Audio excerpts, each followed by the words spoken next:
নমস্কার। 2024 সালের ইতিহাস বিভাগের নিবেদন স্বাধীনতা সংগ্রামে বাংলা।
আমাদের ইতিহাস বিভাগের প্রতিবেদন হলো স্বাধীনতা সংগ্রামে বাংলা। সাম্রাজ্যবাদী ইংরেজ ইস্ট ইন্ডিয়া কোম্পানি ছলে বলে কৌশলে প্রথমে বাংলায় রাজনৈতিক কর্তৃত্ব প্রতিষ্ঠা করে। সেই মতো তারা বাংলার সুনিশ্চিত রাজস্ব আদায়ের জন্য সমস্ত এলাকায় নিজেদের কর্তৃত্ব বলবৎ করতে শুরু করে। তারা যখন ছোটনাগপুর মালভূমির জঙ্গলাকীর্ণ আদিবাসী অধ্যুষিত এলাকায় যায়, তখন সেখানকার জনজাতি সমাজ তাদেরকে তীর ধনুক দিয়ে অভ্যর্থনা জানায়। শুরু হয় এক অসম যুদ্ধ, যা ইতিহাসের পাতায় সাঁওতাল বিদ্রোহ নামে পরিচিত।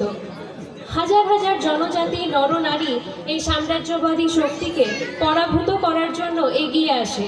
তাদের মধ্যে উল্লেখযোগ্য ছিলেন সিধু, কানহু সহ চাঁদ ভৈরবেরা।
ना चाले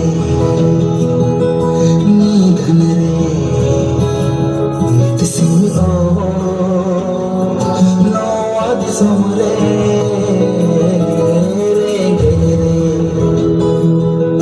ते तान रे आदि नित हो अब आना रे दिसमरी रो रे आदि हम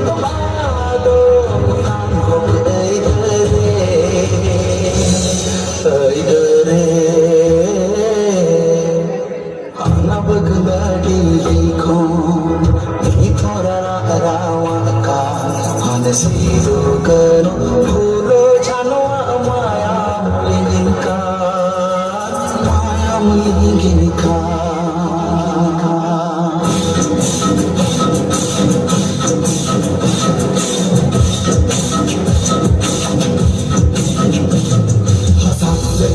बेगल जुमरे गिरते भुगना डिरे हसान गिरते बेगल जुमरे गिरते भुगना डिरे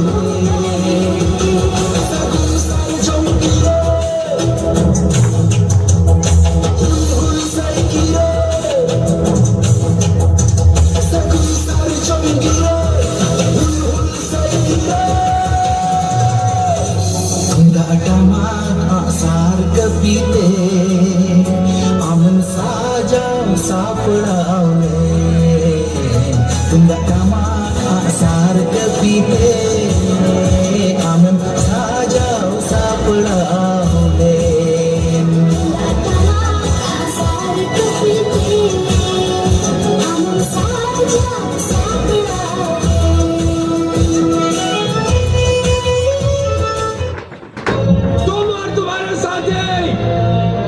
चारों तरफ से घेर लिए गए हो, अपने आप को हमारे हवाले कर दो। सरेंडर पर तुम फिरंगी लोग हम लोगों के सामने करो, क्योंकि अब तुम्हारा राज खत्म हो गया और हमारा राज शुरू हो गया है। इलाही, हम खून के आखिरी बूंद तक लाएंगे। फायर!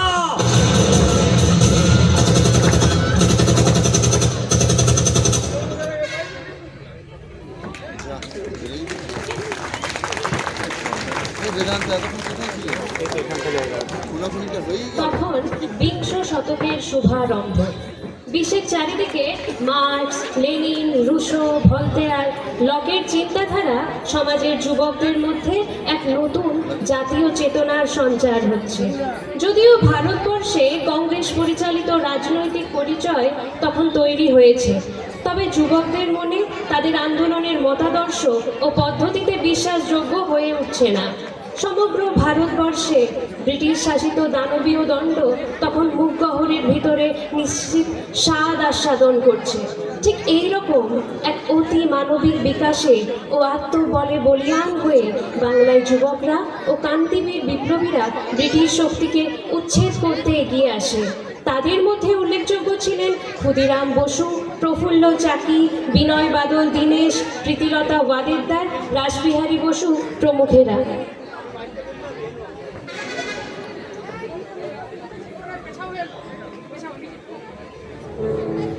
वंदे मातरम वंदे मातरम सुजलां सुफलां मलयज शीतलां शस्य श्यामलां मातरम वंदे 1908 সালের 11ই আগস্ট কিংসফোর্ডে বন্দে মাতরম বলার দোষে যে বালককে বেত মারার হুকুম দিলেন ব্রিটিশ সরকার, তারই পক্ষে দাঁড়িয়ে ক্ষুদিরাম বসু ও প্রফুল্ল চাকি সাহেবের ফিটনকারী লক্ষ্য করে সাহেব নিহত হলেন না, তবু নাবালক ক্ষুদিরামকে ফাঁসির হুকুম দেয়া হলো। জননী গুলো তুলে বক্ষে শান্তন বাস দেহ তুলে চোখে কাঁদিছে তবু চরণ তলে ৩০ কোটি নরনারী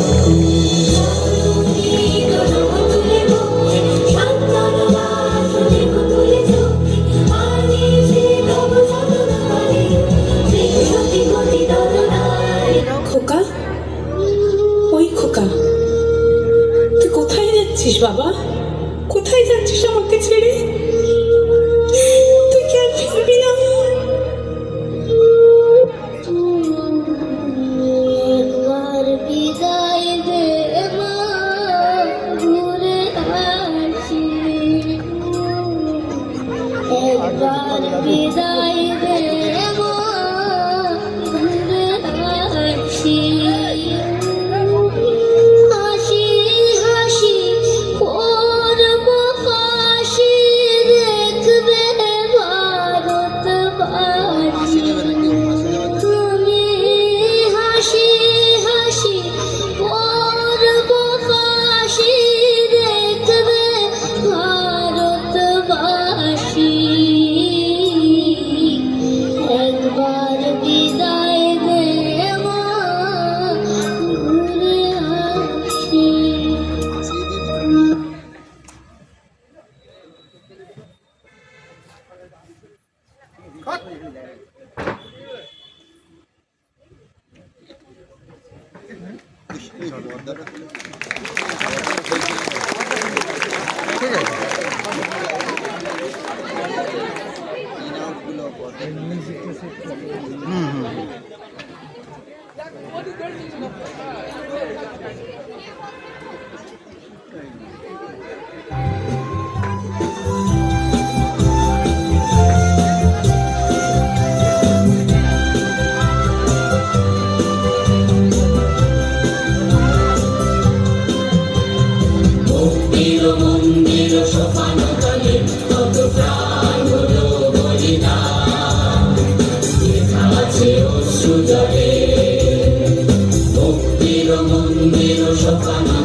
কত বিপ্লবী বন্ধুর রক্তে আমার বন্দিশালার ওই শিকল ভাঙা।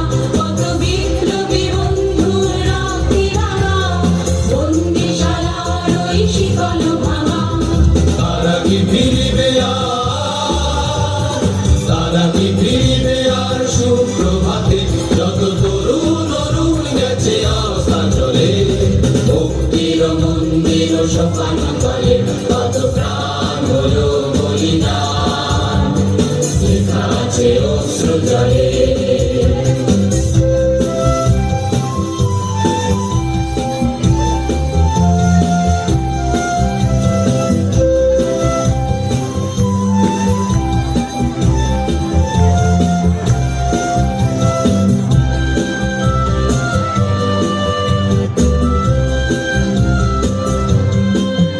যারা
সশস্ত্র বিদ্রোহ বা ক্ষুদিরাম প্রফুল্ল চাকিদের মতো যুব উন্মাদনায় ভারতের স্বাধীনতা ফিরে আসেনি।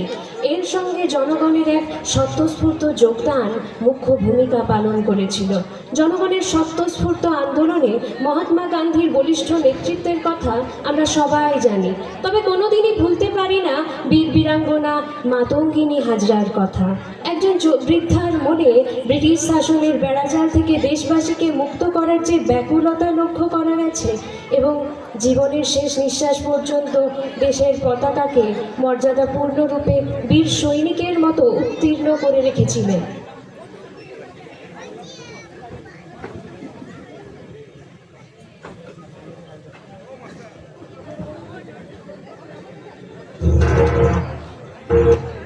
তখন সব শেষ হয়ে গেল। 18 বছর বয়সে বিধবা তারই আঁকড়ে ধরে বাঁচে। আমি বাঁচবো গান্ধীজি দেখানো মন্ত্র, আমার 33 কোটি ভারত সন্তানকে আঁকড়ে ধরে আমার এই জীবনে ব্রত হবে ভারত মায়ের ভাবতে পারে।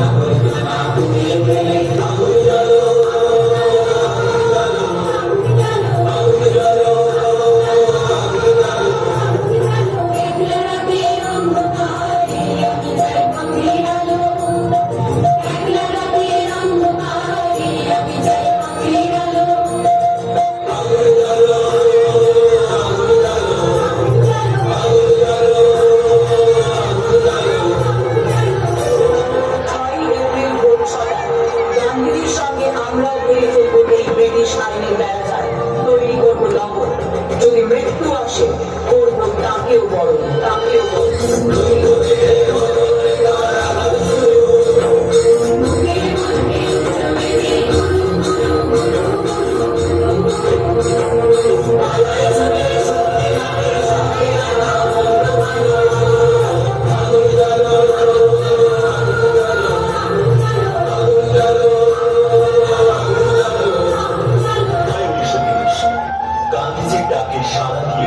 দেশ জুড়ে মানুষ দলে দলে যোগ দেয় আইন অমান্য আন্দোলনে।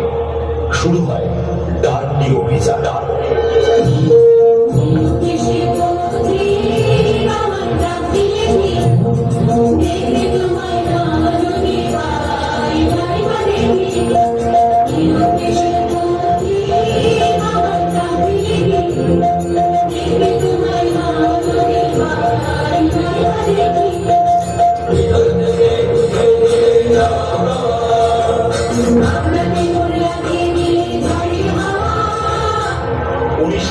সাল 29শে সেপ্টেম্বর মেদিনীপুর জেলার সকল সরকারি কার্যালয় দখলের লক্ষ্যে শুরু হয় মিছিল।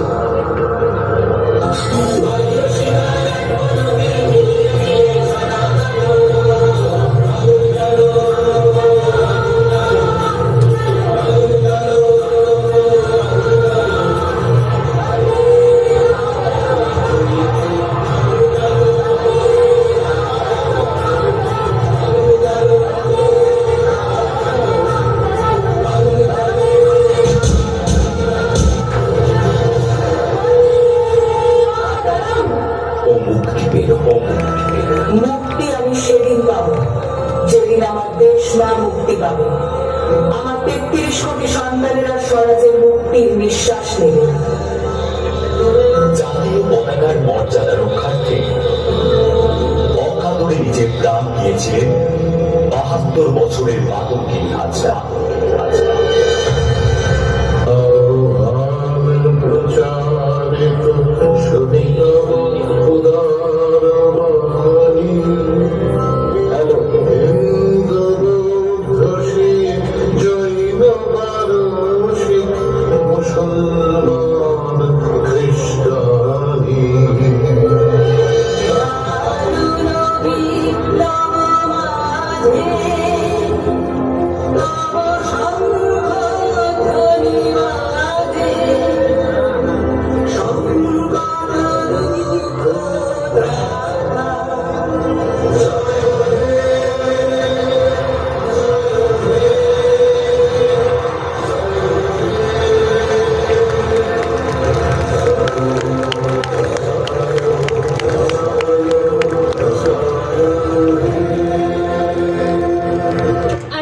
প্রতিবেদনে আমরা প্রদর্শন করার প্রচেষ্টা করলাম বাংলায় কি জন্য ব্রিটিশ বিরোধী আন্দোলন গড়ে উঠেছিল এবং এর